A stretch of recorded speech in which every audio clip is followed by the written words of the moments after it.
नमस्कार, मैं doctor JP Patra आप सबको एल्गोरिदमिक समस्या समाधान की नींव एक व्यापक दृष्टिकोण का इस क्लास में स्वागत करता हूं। आज हम recurrence problem, general recurrence equation के बारे में बात करेंगे। पिछले क्लास में हमने जिस टॉपिक पे डिस्कस किया था उसका कुछ समरी में देना चाहता हूं। हमने एसिम्प्टोटिक नोटेशन के बारे में डिस्कशन किया, हमने बीगो, ओमेगा और थीटा नोटेशन के बारे में डिस्कशन किया, हमने बीगो नोटेशन का डेफिनेशन, उसका एप्लीकेशन और किस तरीके से उसको अपर बाउंड कैलकुलेशन के लिए यूज़ किया जाता है उसके बारे में भी हमने डिस्कशन किया। हमने ओमेगा नोटेशन का डेफिनेशन, उसका एप्लीकेशन और किस तरीके से उसको लोअर बाउंड के लिए अप्लाई किया उसके बारे में भी हमने डिस्कशन किया। हमने थीटा नोटेशन का डेफिनेशन के बारे में जाना, उसके एप्लीकेशन के बारे में डिस्कस किया और किस तरीके से ये टाइट बाउंड को रिप्रेजेंट करता है उसके बारे में भी हमने डिस्कशन किया। आज का जो टॉपिक है उस पर हम बात करेंगे what is recurrence relation, recurrence relation क्या है, applications of recurrence relation, that means जो एप्लीकेशन एरिया है रेकरेंस रिलेशन का उसके बारे में चर्चा करेंगे और रेकरेंस रिलेशन को यूज करके हम कुछ न्यूमेरिकल प्रॉब्लम को सॉल्व करेंगे। किस तरीके से एक गिवन इक्वेशन का ग्रोथ रेट को रेकरेंस रिलेशन के द्वारा कैलकुलेशन किया जाता है उसका न्यूमेरिकल प्रॉब्लम को भी सॉल्व करेंगे। तो आइए सबसे पहले देखते हैं कि व्हाट इज रेकरेंस रिलेशन या रेकरेंस इक्वेशन क्या होता है। सो रेकरेंस रिलेशन एक मैथमेटिकल एक्सप्रेशन है जो किसी अनुक्रम को उसके पिछले पदों के आधार पर परिभाषित करता है। अगर हम रेकरेंस रिलेशन की एल्गोरिदमिक एनालिसिस के कंटेक्स्ट में बात करें तो ये रिकर्सिव एल्गोरिदम की टाइम कॉम्प्लेक्सिटी को मॉडल करने के लिए यूज़ किया जाता है। अब रेकरेंस रिलेशन क्या है? सामान्य रूप से अगर हम रेकरेंस रिलेशन को रिप्रेजेंट करेंगे तो जो जनरल फॉर्म होता है रेकरेंस इक्वेशन का उसको हम डिफाइन करते हैं A N equals to F of A N minus one, A N minus two, A N minus three, up to ये कंटिन्यू होगा ए एन माइनस के तक, जहाँ एफ आपको डिफाइन करता है एक फंक्शन जो वर्तमान पद और पिछले पदों के बीच संबंध या रिलेशन को डिफाइन करता है या परिभाषित करता है। इस तरीके से हम रेकरेंस रिलेशन को रिप्रेजेंट कर सकते हैं या उसको डिफाइन कर सकते हैं। अगर मैं एप्लीकेशंस की बात करूं, रेकरेंस रिलेशन की एप्लीकेशन, तो ये कहाँ पे एप्लीकेशन होता है इसका, ये हम आइए देखते हैं। रिकर्सिव एल्गोरिदम का टाइम कॉम्प्लेक्सिटी कैलकुलेशन करने के लिए रेकरेंस रिलेशन का यूज होता है। इसका मतलब है जब हमें किसी भी एक प्रॉब्लम दिया गया है या एक फंक्शन दिया गया है और जो रिकर्सिव एल्गोरिदम के ऊपर में बेस है, अगर उसका टाइम कॉम्प्लेक्सिटी को हमें कैलकुलेशन करना है तो हमें रेकरेंस रिलेशन की ज़रूरत पड़ेगा। एग्जाम्पल के लिए अगर मैं मर्ज सॉर्ट की बात करूं, क्योंकि ये डिवाइड एंड कॉन्क्योर अप्रोच में आता है, T of n equals to 2t(n/2) plus order of n। इसका मतलब है जब हम मर्ज सॉर्ट की कैलकुलेशन करते हैं तो हम मर्ज सॉर्ट को जो गिवन नंबर ऑफ एलिमेंट हमें दिया जाता है उसको हम दो पार्ट में डिवाइड करते हैं और ईच पार्ट में near about n/2 number of elements रहते हैं और फाइनली उसको हम कंबाइन करते हैं ताकि हमें फाइनल आउटपुट मिल सके। तो अगर ये मर्ज सॉर्ट को हम रेकरेंस इक्वेशन या रिलेशन के थ्रू में रिप्रेजेंट करेंगे, so it will be define as T of n equals to 2t(n/2) plus order of n। यहाँ पे 2 का मतलब होता है कि हमने दो पार्ट में डिवाइड किया है, n/2 का मतलब होता है कि ईच पार्ट में near about n/2 number of element रहेंगे और यहाँ पे n का मतलब होता है कि total time require to combine the number of elements. So यहाँ पे आप देख सकते हैं मैंने उस फंक्शन को डिनोट किया है टी ऑफ एन पे, लेकिन इस टी ऑफ एन का वैल्यू को कैलकुलेट करने के लिए मुझे टी ऑफ n/2 की वैल्यू की भी रिक्वायरमेंट है। तो ये जो फंक्शन है, ये जो आपका टी ऑफ एन जो इक्वेशन आपको दिया गया है, तो ये रिकर्सिव इक्वेशन, क्योंकि रिपीटेडली आपको इस वैल्यू को कॉल करना पड़ेगा, टी ऑफ n/2 को कॉल करना पड़ेगा अगर आप टी ऑफ एन की वैल्यू चाहते हैं। सो ये जो दिया गया इक्वेशन वो मर्ज सॉर्ट का रिकर्सिव रिलेशन का इक्वेशन है या इक्वेशन को डिफाइन करता है, जहाँ समस्या को दो भाग में बांटा गया है। प्रत्येक भाग में रिकर्सिव उसको जो हमने डिवाइड किया दो अलग अलग पार्ट में, उसको हम रिकर्सिवली सॉल्व करेंगे ताकि हमें फाइनल आउटपुट मिल सके और फाइनल आउटपुट के लिए हमें इन नंबर ऑफ एलिमेंट को कंबाइन करना होगा ताकि हमें फाइनल आउटपुट मिलेगा। और उसको अगर हम एक ओवरऑल इक्वेशन के थ्रू में रिप्रेजेंट करेंगे तो वो T of n equals to 2t(n/2) plus order of n। This is the recursive equation for merge sort. अब एक दूसरा एग्जांपल हम देखते हैं जहाँ पे हम बाइनरी सर्च की बात करते हैं। सो बाइनरी सर्च में क्या होता है, जो नंबर ऑफ एलिमेंट हमें दिया है यहाँ पे भी हम दो पार्ट में डिवाइड करते हैं।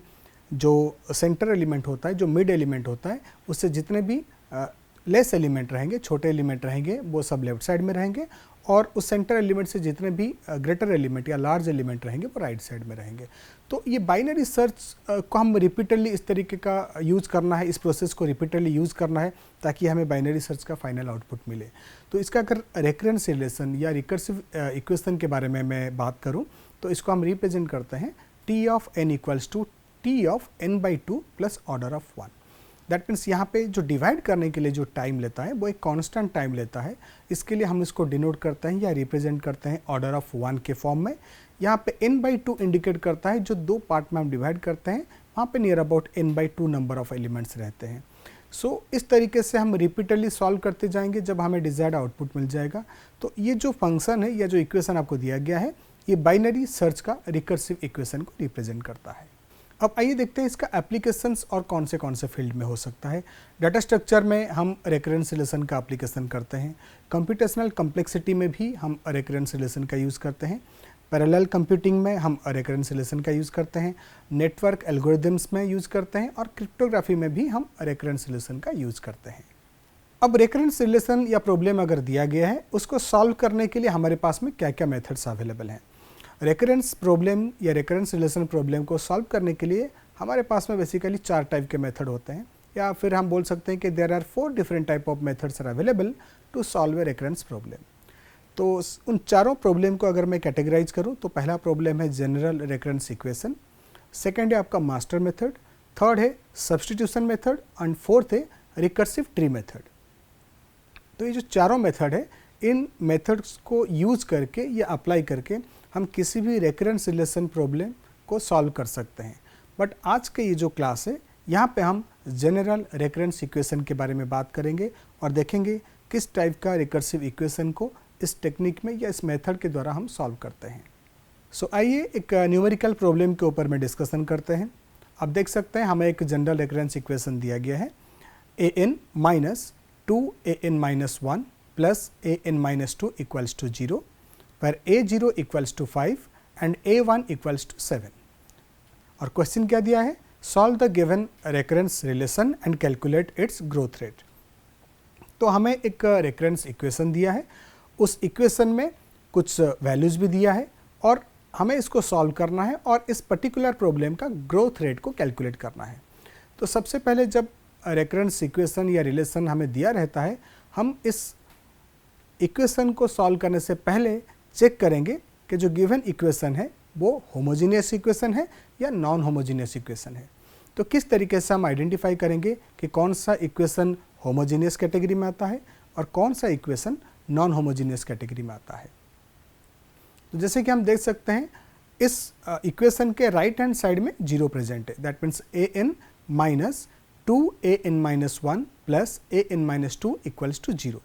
अगर राइट हैंड साइड में 0 प्रेजेंट है इसको हम मान के चलेंगे होमोजीनियस इक्वेशन। अगर इसके अलावा कोई वैल्यू प्रेजेंट रहेगा तो सबसे पहले उस इक्वेशन को हमें होमोजीनियस इक्वेशन में कन्वर्ट करना है और फिर आगे का प्रोसेस के लिए हम उसको सॉल्व करेंगे। तो लेकिन हमें इस प्रॉब्लम के लिए जो दिया गया है इक्वेशन वो होमोजीनियस इक्वेशन है। तो डायरेक्टली अब हम इसको सॉल्व करने के लिए आगे बढ़ेंगे। तो सबसे पहले हम इसकी डिग्री कैलकुलेट करेंगे। सो डिग्री कैलकुलेशन करने के लिए जो फॉर्मूला हम यूज़ करते हैं वो फॉर्मूला है highest factor minus lowest factor. तो दिए गए रेकरेंस इक्वेशन का हाईएस्ट फैक्टर अगर हम ध्यान से देखेंगे तो इसकी हाईएस्ट फैक्टर है n एंड जो लोएस्ट फैक्टर है n-2। अब इन दोनों को अगर हम सब्ट्रैक्ट करेंगे that means highest factor minus lowest factor को अगर हम सब्ट्रैक्ट करेंगे तो हमें इसकी डिग्री मिलेगा। So degree equals to n जो कि हाईएस्ट फैक्टर है माइनस n-2। इसको अगर हम सॉल्व करेंगे तो हमें आउटपुट मिलेगा 2 जो इस इक्वेशन का डिग्री को डिफाइन करता है। अब डिग्री कैलकुलेट करने के बाद में हमें जो रेकरेंस इक्वेशन दिया गया है उसका ऑक्सिलरी इक्वेशन में हम उसको कन्वर्ट करना है। तो हमें जो इक्वेशन दिया गया है वो है an minus 2an-1 plus an-2 equals to 0। तो जब हम ऑक्सिलरी इक्वेशन में इसको कन्वर्ट करेंगे मैं आपको एक सिंपल एग्जांपल के थ्रू में डिफाइन करता हूं कि आपको ध्यान रखना है कि किस तरीके से आप उसको कन्वर्ट कर सकते हो ऑक्सिलरी इक्वेशन पे।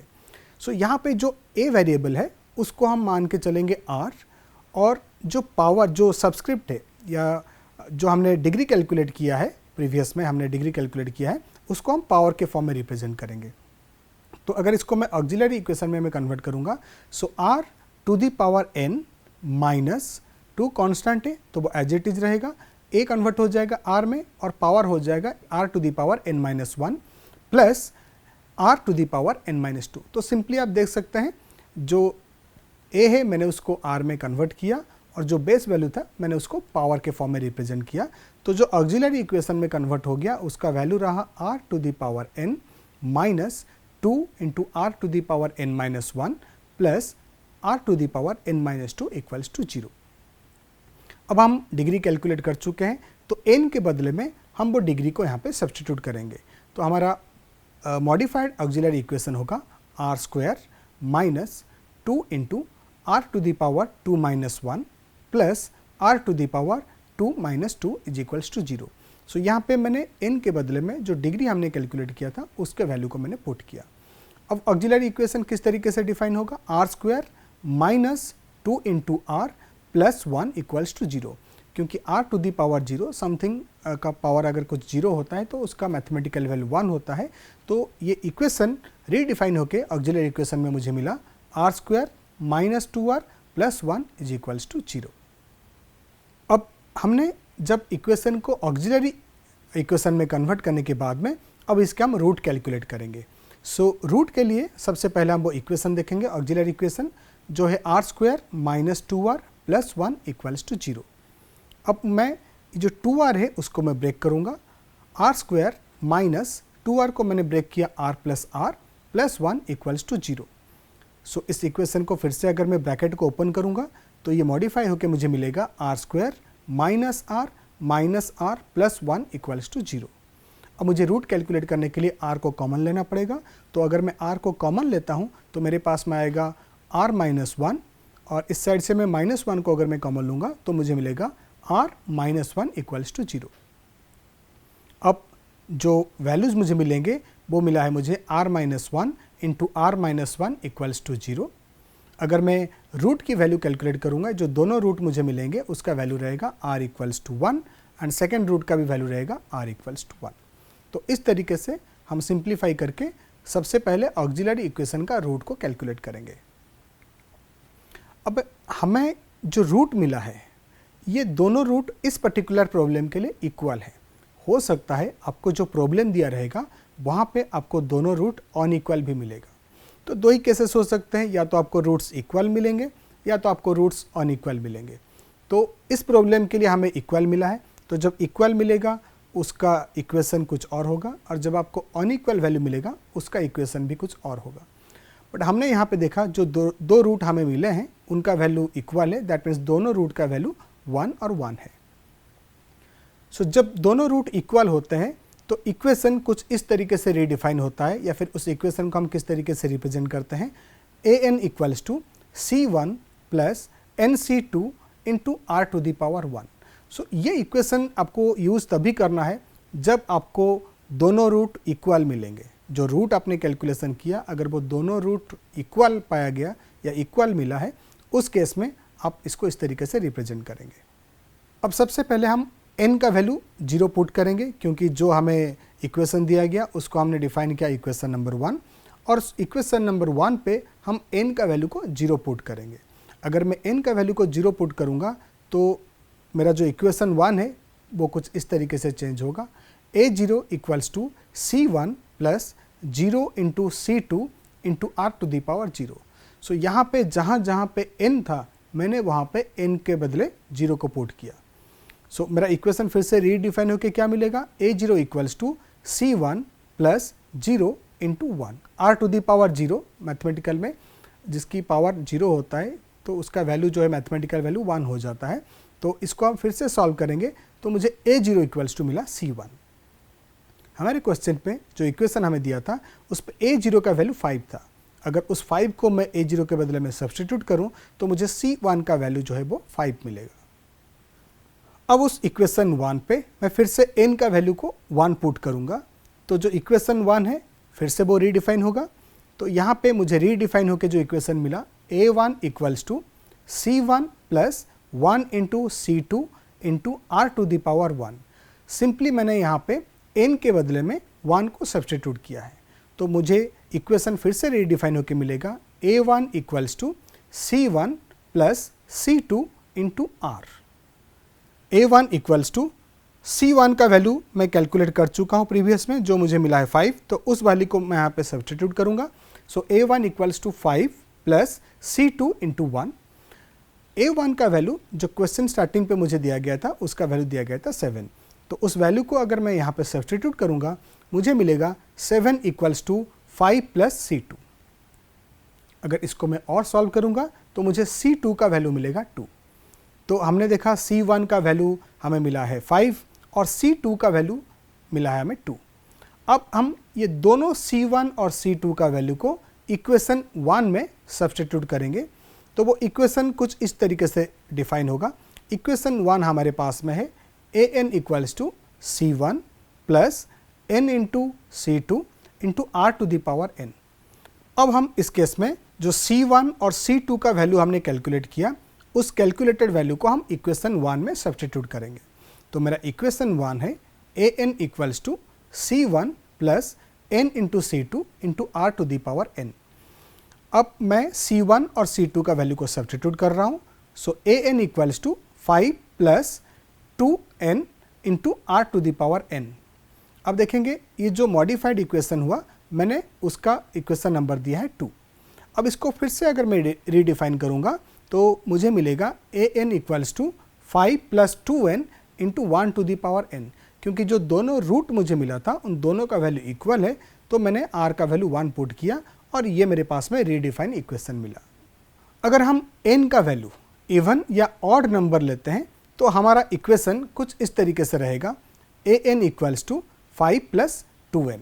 सो ये जो इक्वेशन मैंने जिसका नाम 3 दिया है, अगर आप इस इक्वेशन को ध्यान से देखेंगे, ये एक लीनियर इक्वेशन को रिप्रेजेंट करता है। नॉर्मली हम लीनियर इक्वेशन को रिप्रेजेंट करते हैं an प्लस b के फॉर्म में। तो अगर आप देखेंगे ये जो ऊपर का इक्वेशन हमने कैलकुलेट किया है और जो लीनियर इक्वेशन है, इन दोनों का रिप्रेजेंटेशन सिमिलर है। इसलिए हम बोल सकते हैं कि जो आउटपुट हमें मिला है, जो रेकरेंस इक्वेशन हमें दिया गया था और जिस तरीके से हमने इसको सॉल्व किया और इसका जो फाइनल आउटपुट मिला, ये लीनियर ग्रोथ रेट को डिफाइन करता है। तो फाइनली हम बोल सकते हैं इस पर्टिकुलर रेकरेंस इक्वेशन का जो ग्रोथ रेट रहेगा वो ऑर्डर ऑफ n के फॉर्म में रहेगा, दैट मीन्स लीनियर के फॉर्म में रहेगा। और लीनियर के फॉर्म में अगर हमारा आउटपुट मिलता है तो उसका जो ग्रोथ रेट रहता है उसको हम एसिम्प्टोटिकली रिप्रेजेंट करते हैं ऑर्डर ऑफ n पे। तो आपने देखा कि जो गिवन रेकरेंस इक्वेशन दिया गया था उसको किस तरीके से स्टेप बाय स्टेप हमने सॉल्व किया और सॉल्व करने के बाद में उसका जो ग्रोथ रेट आया उसको हमने मेज़र किया कि वो कौन से इक्वेशन की तरफ इंडिकेट करता है, कौन से इक्वेशन को रिप्रेजेंट करता है, और वो रिप्रेजेंटेड इक्वेशन के थ्रू में हम इसकी ग्रोथ रेट कैलकुलेट करते हैं और जिसका आउटपुट हमें ऑर्डर ऑफ n के फॉर्म में मिला। अब आइए दूसरे प्रॉब्लम के ऊपर हम डिस्कशन करते हैं। अब इस प्रॉब्लम को अगर ध्यान से देखेंगे तो यहाँ पे दिया गया है an equals to 5 when n equals to 0, an equals to 7 when n equals to 1 and an equals to an minus 1 plus 2an minus 2 otherwise. That means जब n का वैल्यू 0 रहेगा हमें दिया गया है वैल्यू 5, n का वैल्यू जब 1 रहेगा तो हमें वैल्यू दिया गया है 7, और इन दोनों के अलावा अगर n का वैल्यू कुछ भी रहता है तो हमें इक्वेशन दिया गया है an equals to an minus 1 plus 2an minus 2। और इस प्रॉब्लम में हमें बोला गया है कि इसको हमें सॉल्व करना है और इसकी ग्रोथ रेट को हमें कैलकुलेट करना है। अब आगे आइए देखते हैं कि किस तरीके से इस प्रॉब्लम को हम सॉल्व करेंगे और कैसे इसकी ग्रोथ रेट को हम कैलकुलेट करेंगे। तो जैसे कि मैंने प्रीवियस एग्जाम्पल में आपको बताया था, जब किसी भी रेकरेंस इक्वेशन हमें दिया रहता है तो सबसे पहले हमें चेक करना है कि जो रेकरेंस इक्वेशन है वो होमोजीनियस इक्वेशन है या नॉन होमोजीनियस इक्वेशन है। अगर आप ध्यान से देखेंगे यहाँ पे जो इक्वेशन हमें दिया गया है वो नॉन होमोजीनियस इक्वेशन है।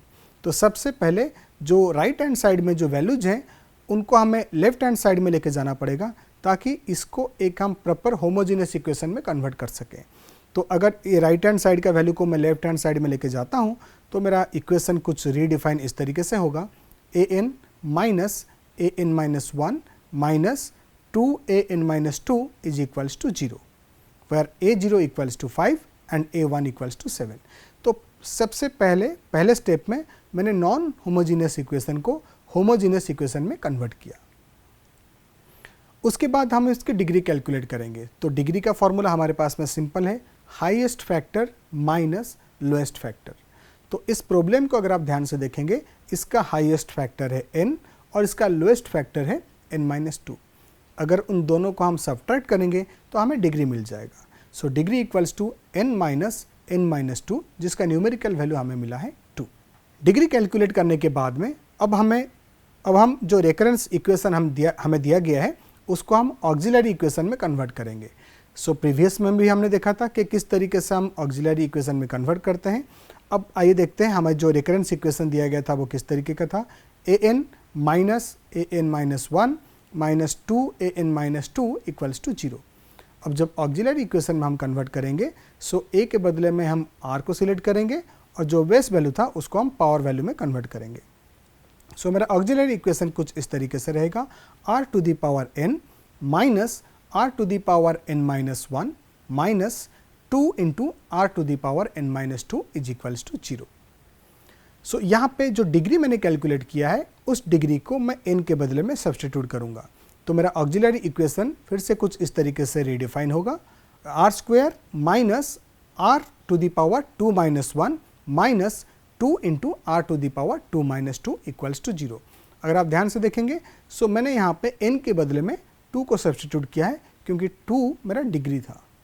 सो इस ऑक्सिलरी इक्वेशन और मॉडिफाई होगा, वो सिंप्लीफाई होकर हमें वैल्यू मिलेगा r square minus r minus 2, क्योंकि r टू दी पावर 0 का वैल्यू 1 हो जाएगा। अगर उसको हम 2 के साथ मल्टीप्लाई करेंगे तो भी हमें आउटपुट 2 मिलेगा। सो सिंप्लीफाई होने के बाद में मुझे फाइनल जो ऑक्सिलरी इक्वेशन मिला वो मिला r square minus r minus 2 equals to 0।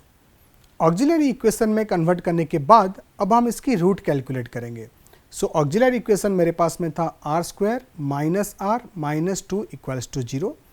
अब मैं इक्वेशन को इस तरीके से ब्रेक करूंगा ताकि मुझे वैल्यू माइनस r मिले।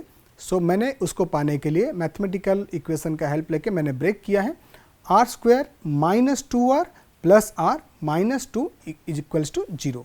आप देखेंगे माइनस 2r प्लस r, इन दोनों को अगर हम सम करेंगे या ऐड करेंगे तो मुझे फाइनली माइनस r मिलेगा। तो रूट कैलकुलेट करने के लिए मैंने इसको सिंप्लीफाई किया है। सो मैंने r square minus 2r plus r minus 2 equals to 0 इसको रीडिफाइन किया है। अगर r को मैं अभी कॉमन लेता हूँ तो मेरे पास में वैल्यू मिलेगा r माइनस 2 प्लस यहाँ पे अगर मैं 1 को कॉमन लेता हूँ तो भी मुझे वैल्यू मिलेगा r माइनस 2 इक्वल्स टू 0। अब मैं इसको और सिंप्लीफाई करता हूँ तो मुझे दो पैरामीटर्स मिलेंगे, एक r minus 2 into r plus 1 equals to 0। So इसको और मैं सिंप्लीफाई करूँगा तो r minus 2 equals to 0, that means r equals to मुझे मिला 2, r plus 1 equals to 0, r का वैल्यू मुझे मिलेगा माइनस 1। सो यहाँ पे जो दोनों रूट हमें मिले हैं वो दोनों रूट अनइक्वल है। प्रीवियस केस में या प्रीवियस प्रॉब्लम में हमें जो दोनों रूट मिले थे वो इक्वल थे, बट इस प्रॉब्लम के लिए हमें जो दोनों रूट मिले हैं वो अनइक्वल हैं। तो मैं एज्यूम कर सकता हूँ, यहाँ मान लेते हैं कि जो r1 है वेरिएबल उसका वैल्यू हम लेते हैं 2 और r2 रूट के लिए हम वैल्यू लेते हैं -1, क्योंकि यहाँ पे दोनों जो रूट हैं वो अनइक्वल है। इसीलिए मैंने दोनों को डिफाइन करने के लिए r1 का वैल्यू को ले लिया 2 और r2 का वैल्यू को ले लिया -1। अब हमने देखा कि दोनों रूट यहाँ पे अनइक्वल था। प्रीवियस केस में जब इक्वल होता था तो उसके लिए एक अलग इक्वेशन हमने यूज़ किया था, बट हमें यहाँ पे अनइक्वल वैल्यू मिला है। सो जब रूट अनइक्वल होते हैं तो इक्वेशन को हम फिर से रीडिफाइन करेंगे और वो इक्वेशन कुछ इस तरीके का होगा, an equals to c1 into r1 to the power n plus c2 into r2 to the power n। इसको हमने दिया इक्वेशन 1। अब आपको ये ध्यान में रखना है, ये इक्वेशन आप तभी यूज़ करेंगे जब आपके पास में जो दोनों रूट मिले हैं वो दोनों रूट का वैल्यू अगर अनइक्वल है तो आप इस इक्वेशन को यूज़ करेंगे।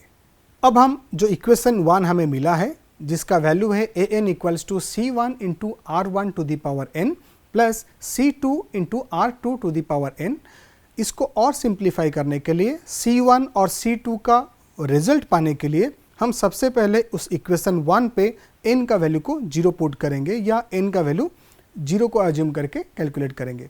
सो अगर n का वैल्यू मैं 0 पुट करता हूँ, सो इक्वेशन 1 कुछ इस तरीके से रिडिफाइन होगा, a0 equals to c1 into यहाँ पे r1 का वैल्यू मैंने पुट किया है 2, so 2 to the power 0 plus c2 into r2 जिसका वैल्यू हमने लिया था -1, सो -1 टू दी पावर 0।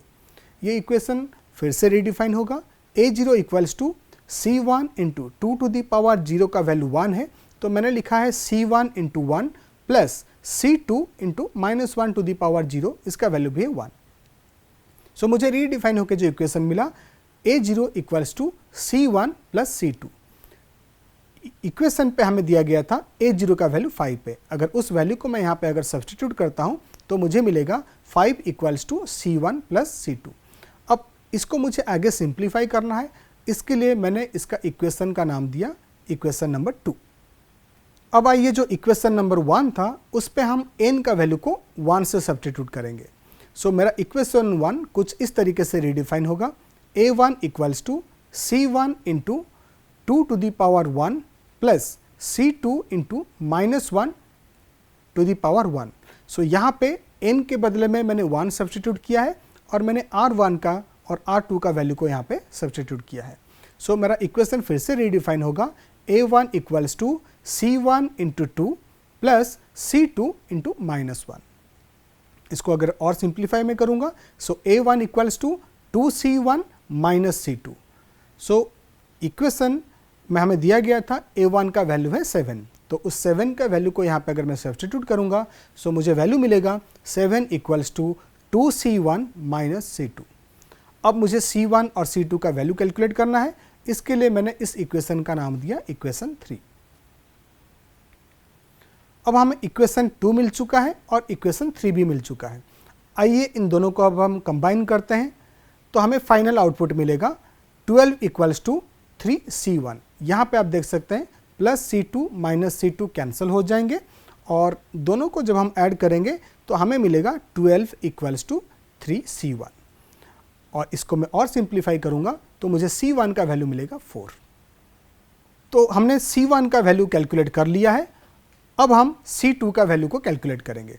अगर हम c1 का वैल्यू को इक्वेशन 2 में पुट करेंगे तो हमें इक्वेशन कुछ इस तरीके से मिलेगा, 5 इक्वल्स टू 4 प्लस c2। इस इक्वेशन 2 पे मैंने वैल्यू को सब्सटीट्यूट किया है, तो आप देख सकते हैं कि c2 का वैल्यू मुझे मिलेगा 1। सो हमने प्रीवियस में c1 का वैल्यू कैलकुलेट किया और यहाँ पे c1 का वैल्यू को सब्सटीट्यूट करके हमने c2 का वैल्यू को कैलकुलेट किया। अब हम c1 और c2 का वैल्यू को जो हमारा मेन इक्वेशन या इक्वेशन 1 था उस पे पुट करेंगे या सब्सटीट्यूट करेंगे, तो इक्वेशन 1 कुछ इस तरीके से रिडिफाइन होगा, an equals to c1 into r1 to the power n plus c2 into r2 to the power n। यह हमारा इक्वेशन 1 है। अब यहाँ पे मैं c1 और c2 का वैल्यू को पुट करूँगा, so an equals to c1 का वैल्यू है 4, so 4 into r1 to the power n plus c2 का वैल्यू हमने कैलकुलेट किया था तो हमें मिला था 1 into r2 to the power n। अगर इसको मैं और ज़्यादा सिंप्लीफाई करूँगा, so an equals to 4 into r1 का वैल्यू मिला था मुझे 2, so 2 to the power n plus 1 into r2 का वैल्यू मिला था मुझे -1, so -1 to the power n। अब इसको मैं और सिंप्लीफाई करूँगा, an equals to 4 into 2 to the power n plus 1 into -1 to the power n। So 2 को मैं ब्रेक करूँगा, दैट मीन्स मैं चाहता हूँ मुझे एक मैथमेटिकल फार्मूला मिले या इक्वेशन मिले। सो an इक्वल्स टू, मैंने यहाँ पे ब्रेक किया 4 को, 2 का square into 2 to the power n plus 1 into -1 to the power n। So अगर आप देखेंगे यहाँ पे बेस इक्वल है, पावर को हम ऐड कर सकते हैं, so an equals to 2 to the power n plus 2 plus -1 to the power n। अब इस इक्वेशन को मैं आगे और सिंप्लीफाई कर रहा हूँ ताकि मुझे फाइनल आउटपुट मिल सके। सो अगर हम n का वैल्यू इवन या ऑड नंबर लें तो हमारा इक्वेशन कुछ इस तरीके से होगा, an equals to 2 to the power n plus 2 plus -1 to the power n। क्योंकि जब हम n का वैल्यू को इवन लेंगे तो ये जो -1 है वो पॉजिटिव में कन्वर्ट हो जाएगा, अगर हम n का वैल्यू को ऑड लेते हैं तो वो माइनस रहेगा। तो हमको पता है जब एक कांस्टेंट वैल्यू को हम किसी लीनियर में या एक्सपोनेंशियल इक्वेशन में ऐड करते हैं तो आउटपुट में कुछ चेंजेस नहीं होता है, उसके ग्रोथ रेट पे कुछ भी चेंजेस नहीं होता है। सो ये इक्वेशन एक्सपोनेंशियल ग्रोथ रेट को रिप्रेजेंट करता है, that is 2 to the power n, जिसकी वजह से इसका growth rate 2 to the power n के फॉर्म में रहेगा। आपने देखा होगा कि प्रीवियस जो प्रॉब्लम था वो दोनों प्रॉब्लम देखने में एक बराबर लगते थे, बहुत ज़्यादा डिफरेंस नहीं है। अगर हम उनको एक नज़रिए से देखेंगे क्वेश्चन 1 और क्वेश्चन 2 के रूप में, सो बहुत ज़्यादा डिफरेंस नहीं है, लेकिन एक का जो ग्रोथ रेट है वो ऑर्डर ऑफ n के फॉर्म में है, दैट मीन्स लीनियर फॉर्म पे है, और दूसरे इक्वेशन को जब हमने सॉल्व किया तो इसका जो ग्रोथ रेट है वो order of 2 to the power n, that means exponential growth rate है। सो यहाँ पे आप देख सकते हैं जब कांस्टेंट को हम लीनियर पे या एक्सपोनेंशियल पे या क्वाड्रेटिक में कोई भी इक्वेशन में हम ऐड करते हैं या सब्ट्रैक्ट करते हैं, उसका ओवरऑल ग्रोथ रेट पे कोई भी चेंजेस नहीं होता है। सो हम मान सकते हैं कि इस टेक्निक को यूज़ करके, इस फॉर्मूला को यूज़ करके हम किसी भी रेकरेंस इक्वेशन का ग्रोथ रेट को कैलकुलेट कर सकते हैं। लेकिन आप अंदाज़ा लगा के मत करिएगा कि सिमिलर प्रॉब्लम दिख रहा है तो प्रीवियस में अगर ऑर्डर ऑफ n था तो इसका भी ऑर्डर ऑफ n होगा, लेकिन आप देखिए उस इक्वेशन का ऑर्डर ऑफ n था ग्रोथ रेट, और ये जो इक्वेशन हमें दिया गया था इसका growth rate order of 2 to the power n था। तो मैं उम्मीद करता हूँ कि जो स्टेप्स मैंने बताया उस स्टेप को आप फॉलो करेंगे और पर्टिकुलर प्रॉब्लम को इस तरीके से सॉल्व करके आप ग्रोथ रेट को कैलकुलेट करेंगे।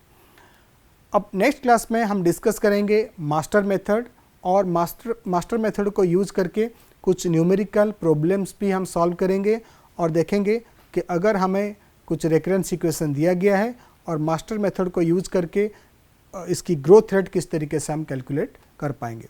मुझे उम्मीद है आज के क्लास में जो भी हुआ, जो भी मैथमेटिकल इक्वेशन मैंने सॉल्व किया, उसको समझ के आप कुछ एक्स्ट्रा मैथमेटिकल प्रॉब्लम को सॉल्व करेंगे और उसका ग्रोथ रेट भी कैलकुलेट करेंगे। So thank you very much. नमस्कार।